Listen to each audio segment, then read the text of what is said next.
Okay, so 9910, Don says, in that case, I will just ask one additional short question as we terminate for this session. May I ask if the logos of this system planned for the mating process as possibly depicted in card 6, I don't know if this is related, by some type of DNA imprinting as has been studied by our science. Many second density creatures seem to have some sort of imprinting that creates a lifetime mating relationship. And I was wondering if this was designed by the logos for that particular mechanism, and if it was also carried into third density. That's the word that doesn't pan out really well there. So, in essence, Don is asking about the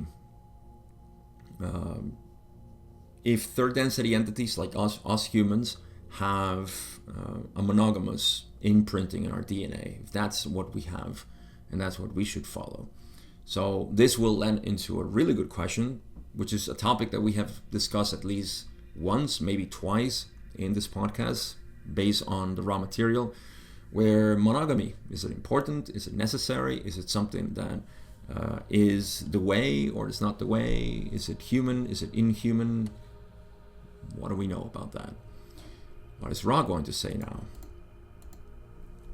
They say, there are some of your second density fauna, or animals, which have instinctually imprinted monogamous mating processes.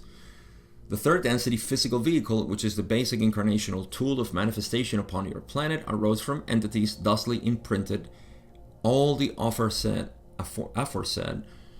being designed by the logos. So here Ra is saying that first of all second density, not all, some of our second density fauna or animals have an instinctually imprinted monogamous mating process. This means that instinctually they have imprinted themselves just by exposure, right, to the environment and to what the environment brings and to the development of the species in and of itself, and they were moved towards monogamy. Okay, and they say the third density physical vehicle that we have an animal body. Remember, we came out from some ape-like creatures, and we evolve self-consciousness. Well, we still have the body, second density body. So we came from dust imprinted with this monogamy. Case closed, right? We have DNA that says that we should be monogamous and no relationships with anybody else, just fix on one. Is that correct? Seems so, right? Well, hold your seat. What is Ra going to say now here? They say the free will of third density entities is far stronger than the rather mild carryover from second density DNA encoding, and it is not part of the conscious nature of many of your mind-body-spirit complexes to be monogamous due to the exercise of free will. I'm going to pause here because I want to make this fun. So Ra now is saying, no, we have free will, right? And because free will is stronger than any sort of carryover DNA from second density encoding, it is not part of the conscious nature of many of us to be monogamous due to the exercise of free will. In other words, we have free will and we do whatever we want. So now this is proof that we should not be monogamous. The debate goes on. First, we thought we were monogamous because our DNA says so. But lo and behold, free will is paramount and it goes over DNA. So we're not supposed to be monogamous, right? That's what Ra is saying.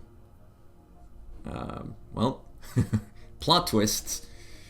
Ra continues and says, however, as has been noted, there are many signposts in the deep mind indicating to the alert adept the more efficient use of catalysts. As we have said, the logos of your peoples has a bias towards kindness. Ah, so so we have the physical, then the mental, and then the spiritual, if I can put it this way. The physical is the encoded DNA imprinted in our species to have a monogamous relationship. This kind of makes sense because once we have somebody, right? It's not easy to find, especially if we talk about thousands of years ago. It wasn't easy to find a relationship, a partner, somebody who can provide, for each other, and in this much needed relationship, right? We're humans and we need to be together. We can't just be independent, especially in groups. So it was important to keep this, and we see this in certain animals too, certain species who they live in packs and yet they're monogamous. So we can see this in many of the animals that are out there. That's what Ra is referring to, the imprinted DNA in us. And we definitely carry that over. However, as soon as we got self-awareness, of course, we became users of free will, and we can do whatever we want. So we don't have to follow through with the DNA as it wants us. We are the creators. So what do we want? That's the mind now taking over. The physical is there, DNA imprinted and so on, but then the mind takes over and says, I'll do whatever I want, and that will drive my evolution, you see. And so what do we want? So we can have that. We have that free will to do whatever we want. The however part, to me, comes with spirituality, because in the spiritual path, you realize that what you want is a more efficient use of catalyst. Now, what does this mean? If I'm going to have a relationship, it's probably much better to have one person who is going to reflect all these things to me. And I'll add an extra one beyond spirituality. But let's stick with spirituality at this point. We see this relationship to be more efficient as if I were to go and reflect myself in 20 different women or men, whatever I decide, that I want to have these different relationships. It's not going to be efficient because I won't have the capacity for trust and improved communication, this energizing of our and synchronous movement of our minds to connect and to have a better reflection of each other. So it is a lot more efficient to have just one relationship. See, the monogamous relationship wins in the end in terms of spirituality. It doesn't mean you can't have, of course, other relationships. Of course you can. But is it efficient? How are you using it? That all depends. So I'm not saying, yes, we're supposed to be monogamous. I'm leaving it very ambiguous here. It depends on your situation, whatever it is. Sometimes the relationship doesn't work after a while, and 20 years, different paths, so be it. That's it. New things will arise, and this is where I go beyond spirituality or spirits, and I'm just gonna put all of that away. In the end, all you need is yourself. In the end, you don't need anybody. You don't need 20, 40 different people or one. You need yourself. You're the only one that is needed. And in the end, that's how you're going to end. By yourself. Dead. That's it. Everybody dies alone. Sounds grim, but it's the truth.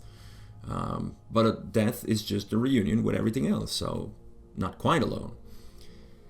But you get my meaning. You're not required to have somebody. It's not necessary to have somebody or many. So, are we monogamous? That's your free will.